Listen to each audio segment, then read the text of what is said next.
Ya pemirsa, kembali lagi di Manage Your Mind. Kita akan terus mengulas tentang bagaimana generasi muda pada saat di era saat ini. Di segmen sebelumnya kita akan membahas tentang budaya-budaya luar yang masuk ke Indonesia yang dapat merugikan generasi muda saat ini. Baik, bisa dilanjutkan tadi Bapak? Ya, saya kira itu yang paling penting. Jadi ada filter kita adalah ya kepribadian bangsa, yaitu Pancasila. Dan yang paling penting di sini bahwa menurut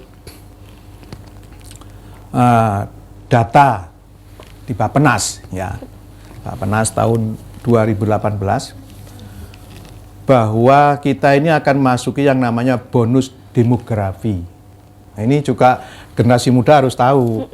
Jangan-jangan nanti bonus demografi itu. Sebab yang diketahui cuma bonus-bonus itu saja. Iya. Bonus demografi itu menurut data di Bappenas itu akan terjadi yaitu tahun 2030. 10 tahun yang akan datang. Sekarang tahun 2020. Nah, sangat cepat sekali. Apa? Bonus demografi itu adalah di mana usia orang tua, di mana waktu itu yaitu ada 19,85%. Jadi Indonesia ini akan dihuni oleh orang tua cuma 19,85%. Sisanya ini generasi muda.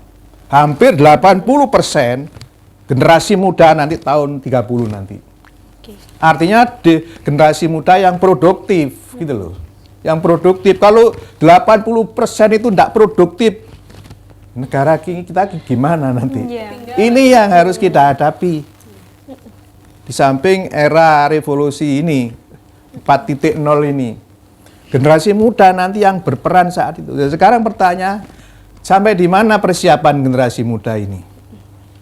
Nah, ini pemerintah harus hadir untuk menyiapkan itu. Oleh sebab itu tidak ada lain, sektor pendidikan ini penting. Mulai dari pendidikan dasar sampai pendidikan tinggi. Di mana saya sampaikan, bicara masalah pendidikan, proyeksi pendidikan abad ke-21 nanti adalah nanti 3 dasar yang sangat mendasar yang harus dilaksanakan. Yang pertama adalah pendidikan karakter. Ini. Pendidikan karakter ini penting. Bahkan semua negara itu menganggap penting. Bukan hanya Indonesia. Semua negara itu menganggap karakter itu penting. Yang kedua adalah kompetensi. Yang ketiga adalah literasi. Kita mulai dari karakter itu tadi. Pertama adalah karakter itu ada 2. Karakter moral yang kaitannya dengan iman, takwa, jujur, rendah hati, sopan, terus santun, sabar dan sebagainya, ikhlas, itu adalah karakter moral. Itu harus dimiliki. Kemudian yang kedua adalah karakter kinerja.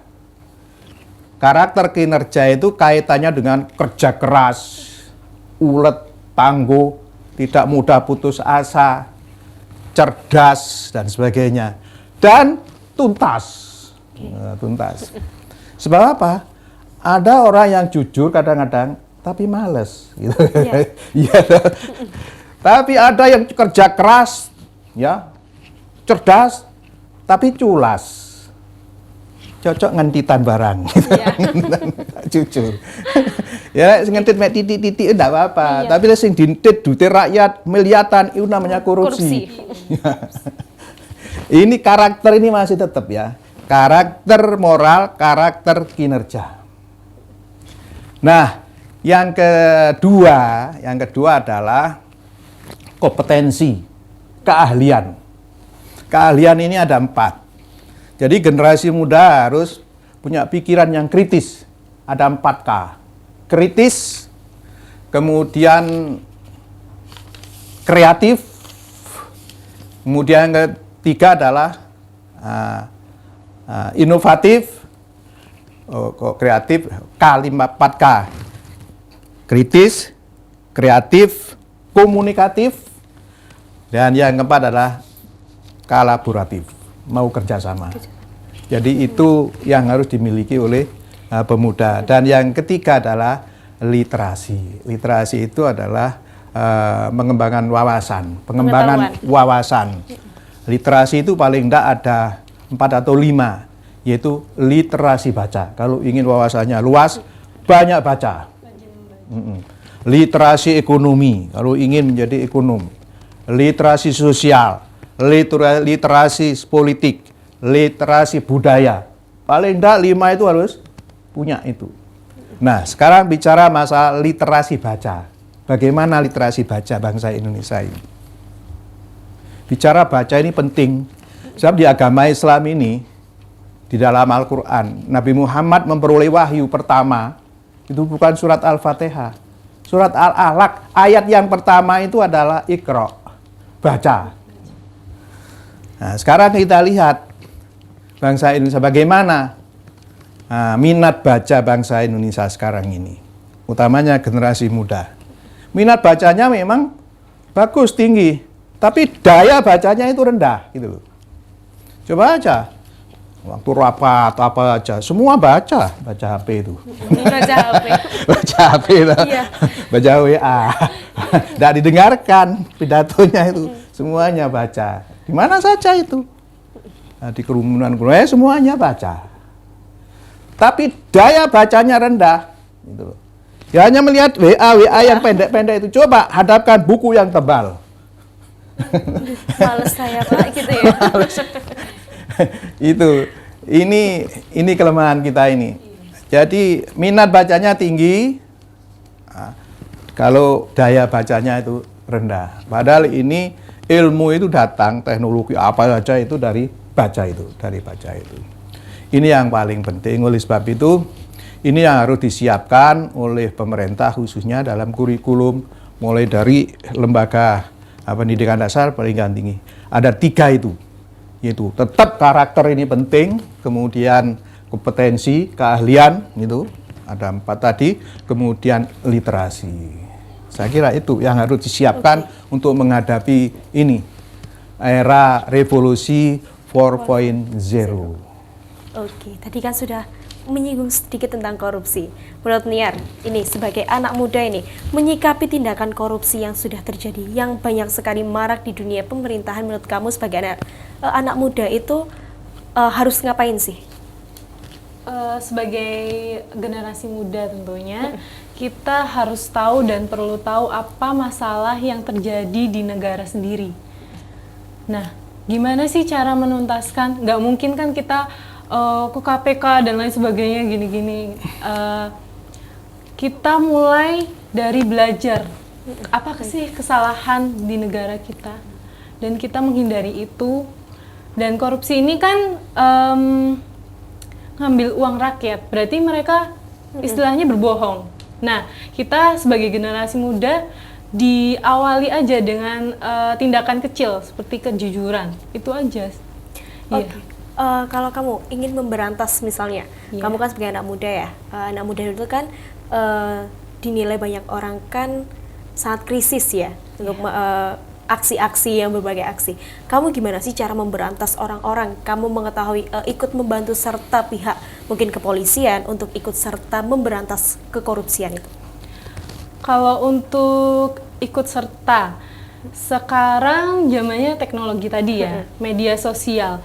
Biasanya kita juga ada pemberitaan di Instagram, paling kecil lah itu. Kita juga ikut menyuarakan bagaimana sih masalah korupsi yang ada di Indonesia, solusinya seperti apa. Istilahnya memviralkan ya. Oke, memviralkan agar tidak terjadi hal seperti itu. Oke. Intinya berdemo di platform. Iya, di masa depan agar tidak terulang lagi hal seperti itu. Oke, lantas tindakan apa sih yang benar dilakukan sama generasi muda saat ini? Tindakannya ya cukup untuk tidak mengulangi tidak hal itu, ya? Tidak mencontoh hal-hal yang menjadi masalah di negara kita, gitu. Dan gimana sih korupsi ini biar selesai di negara kita, itu harus diomongin lagi ke depannya seperti apa. Oke, harus memberikan inovasi-inovasi yang jelas ya, memberikan edukasi-edukasi untuk mungkin adik kita, mungkin generasi seterusnya. Berikutnya. Oke. Baik, untuk Pak Mahmud sendiri, generasi muda ini apa sih yang akan dilakukan generasi muda ini agar dapat merubah dunia ini semakin indah, Pak? Gini ya, jadi kita bicara mindset ya. Mindset orang tua sekarang ini ya harus sudah berubah dengan dulu ya. Dengan dulu. Memang dulu itu saya itu melihat pegawai kantor pos tuh seneng sekali itu ya. Jadi pegawai negeri, jadi pos, pakai seragam, pakai sepeda motor. Sekarang sudah tidak ada itu, sudah pakai WA dan sebagainya itu. Nah, mindset orang tua itu sekarang itu masih ada, ingin nanti anaknya itu nanti bisa apa,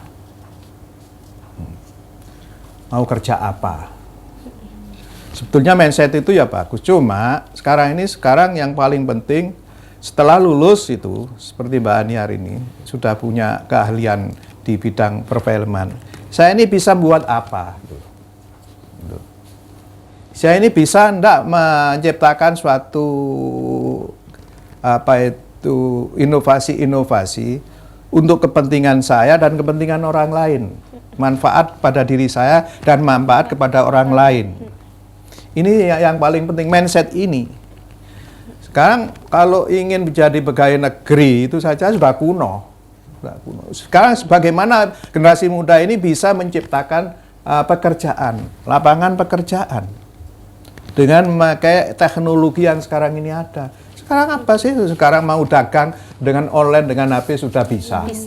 Nggak bisa modal-modal, nggak usah modal-modal kan gitu tuh. Oke. Kita akan lanjutkan salah satu ini, Pak. Baik pemirsa, jangan kemana-mana, tetap kita masih mempunyai satu segmen lagi, tetap di Manage Your Mind.